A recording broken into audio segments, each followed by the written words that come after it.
This video is being shown to you under Section 107 of the Copyright Act of 1976. Allowances is made for fair use for purposes such as criticism, comment, news reporting, education, and research. Fair use is permitted by copyright statute that might otherwise be infringing. Smash that like button. Let's go. What's up? What's up? What's up? It is your girl, Survivor Speaks, and I'm back with another video. So in today's video, we are going to look at the ruling for Jarvis Butts in the unaliving of Naziah Harris. So Judge Aaliyah Sabri of the 36th District Court did not come to play. So this ruling is about the little sweet girl at the center of it all. Stay with us until the end to hear the emotional response from the family and neighborhood impacted by this ruling. Their words will remind us why this case matters so deeply. Let's get started. And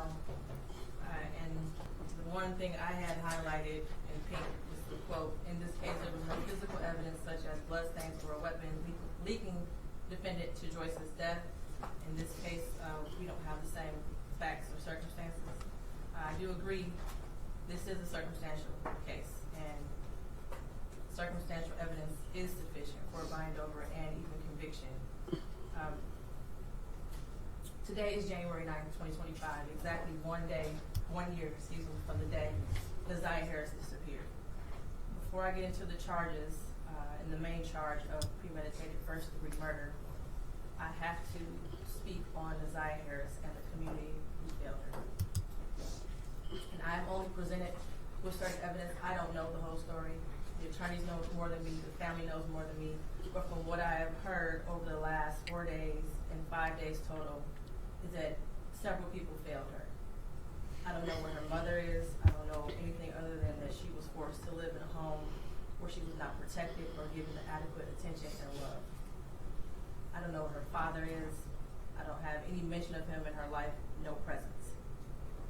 To Cordell, aka King, and all the men who saw Jarvis Butts hanging out and always around these young girls, including Naziah, and his 9-year-old daughter going up to the shop to clean up his shop.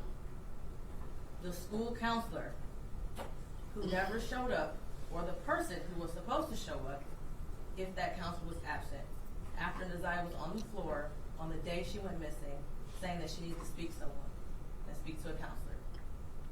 There's no mention of CPS, but I wonder what their involvement was over the years, because this was not just a 1-year thing. There are text messages at least from 2022.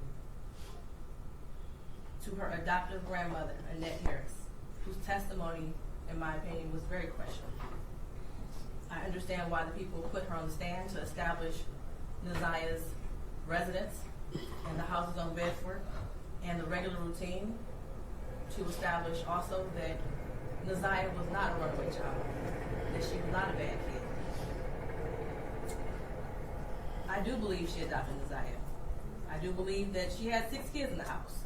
I believe that Naziah had on a dark hoodie the day she went missing, and that she had on red and black Nikes that day.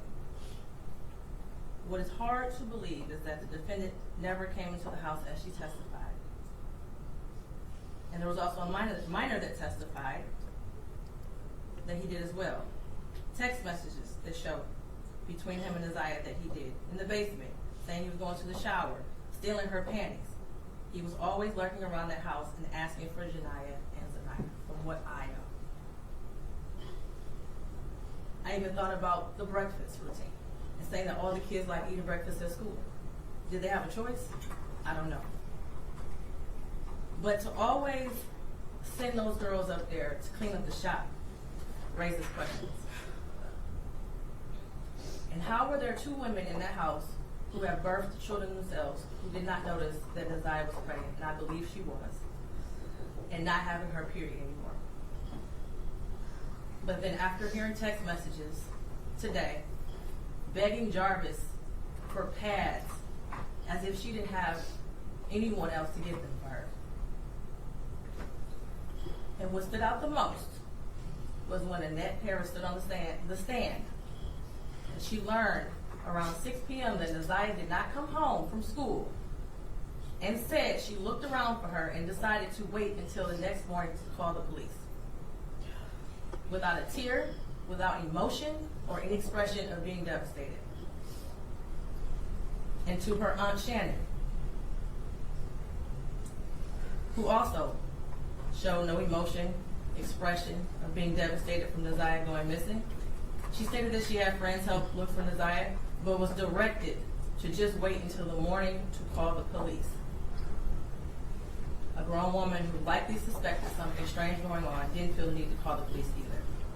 They were both able to go to sleep at night without hearing from Neziah or having any indication that she was coming home at night. And of course, the defendant, who I will get to in a minute. I don't know who else failed Neziah, but the community did. As far as the people establishing probable cause, I will focus on count 1, as it's been stated that there is no contention with counts 2 and 3. In count 3, I will amend based off of the motion and the testimony I heard that Neziah was 12 and not 13 at the time that Jarvis Butts had sexual intercourse. The prosecution is correct. You do not have to have a body to establish first-degree premeditated murder. It would have been a much shorter exam had her body been found, but this is where we are. In the last 365 days, no text messages. We all heard today and yesterday that she was very active and frequently texting. No social media for a year. We heard through testimony that she was also active on social media. No phone calls, which she was also able to do according to testimony. No physical sighting of her by anyone. She never came back to school. No one has seen her. Medical records dated from July 2014 to October 2023 indicated that she had no life-threatening medical issues that would lead to a natural cause of death. The black hoodie found in the area of 7 Mile and Berg with her DNA and blood on it. The holes in the hoodie consistent with some sort of struggle, violence, or weapon being used. And we know that there were no holes in that hoodie when she wore it to school. We saw a picture of her in a black hoodie on her last day that everyone saw her. I do believe her grandma testified truthfully about the sweatshirt that she had on and that it was practically new. And the border agent who said that no evidence of animals would have destroyed the clothing or the shoes to possibly lead to animals tearing up that hoodie. The clear glasses found in the blue Nissan the day after she went missing. The behavior of the defendant when he snatched those glasses. They looked exactly like the glasses she had on in her last picture, according to the witness. The shoes that her brother described as the same shoes that were found also in the area of 7 Mile and Berg near the hoodie.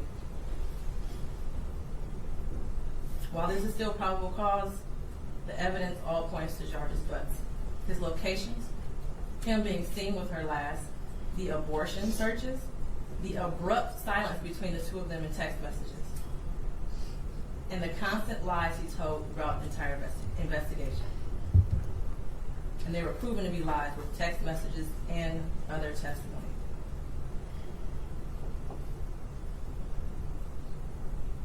We may never know what happened, but from what I heard today and over the last 4 or 5 days, it appears he intended to perform what he thought was a do-it-yourself abortion on Neziah, and went south, and instead of seeking medical attention for her, he intentionally killed her and tried his best to cover it up.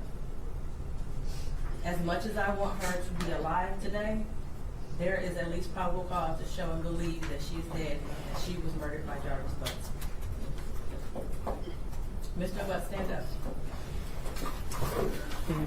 Take it like a man. You've been sitting over there for 4 days with your head down, hidden between and behind your attorneys, with your mask on, and taking vigorous notes. I want you to pay attention and listen to everything I have to say. I have been trying to figure out for the last 5 days you. At one point, I thought you were cognitively impaired in the beginning of this exam.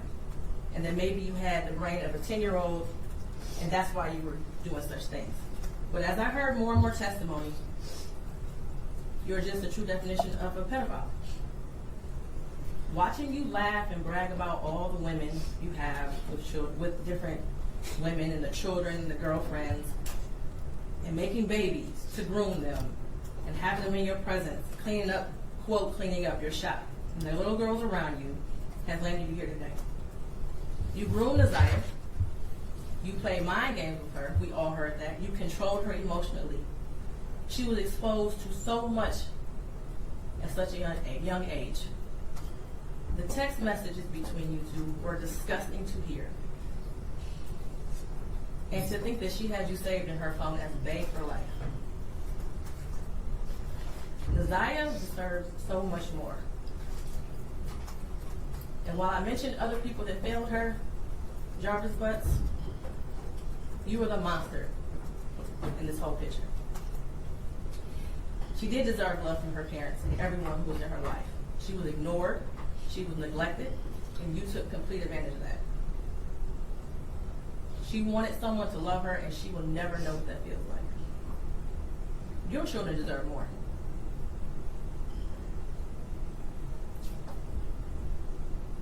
As much as defense counsel has raised issues on count one, all that has done is raise the question of fact for the trier of fact, which means that this will be for a jury or a judge to hear at third circuit. I pray for the healing of all the victims and the young girls and possibly boys who have come into contact with you. As a community, we should look at this case as a prime example of how much work we have to do when it comes to protecting our children and especially our black girls. I pray for closure and healing for all those who have been traumatized by you. And for you, Jarvis Butts, I wish you a speedy trial and that justice be delivered. Your bind over date is January 16th at 9:05 a.m. For the people, Judge, thank you. For the best. Thank you, Judge.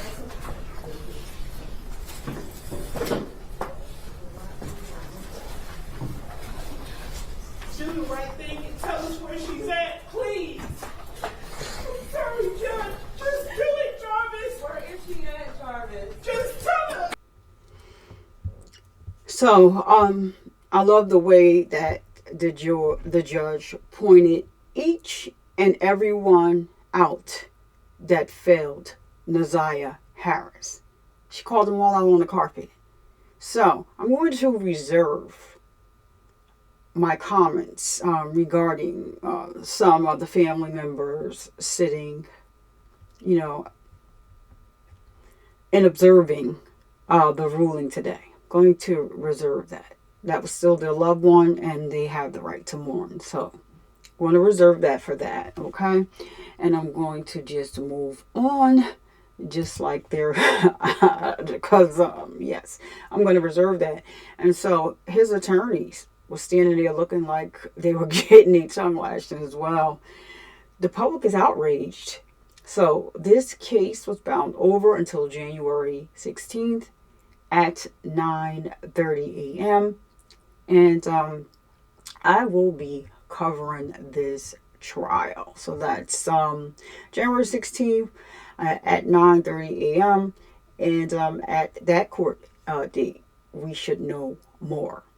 So I'm going to end this, and it wouldn't be me if I didn't end the show by raising awareness that men can get breast cancer too because of the stigma associated with the word breast. Here at Survivor Nation, we have started using the term PEC and or chest cancer. Let's continue to break the stigma and spread awareness. To my ladies, please make sure to get your mammograms, fill up on your boobies to make sure that you are all right. All right. And don't you dare let anyone come into your house and disturb the peace that passes all understanding.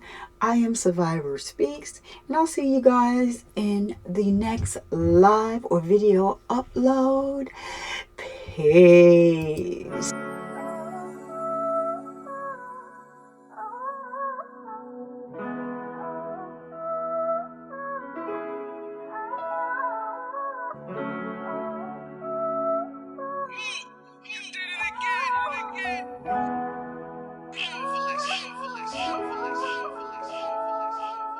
Full cycle, I just might though just like a Michael.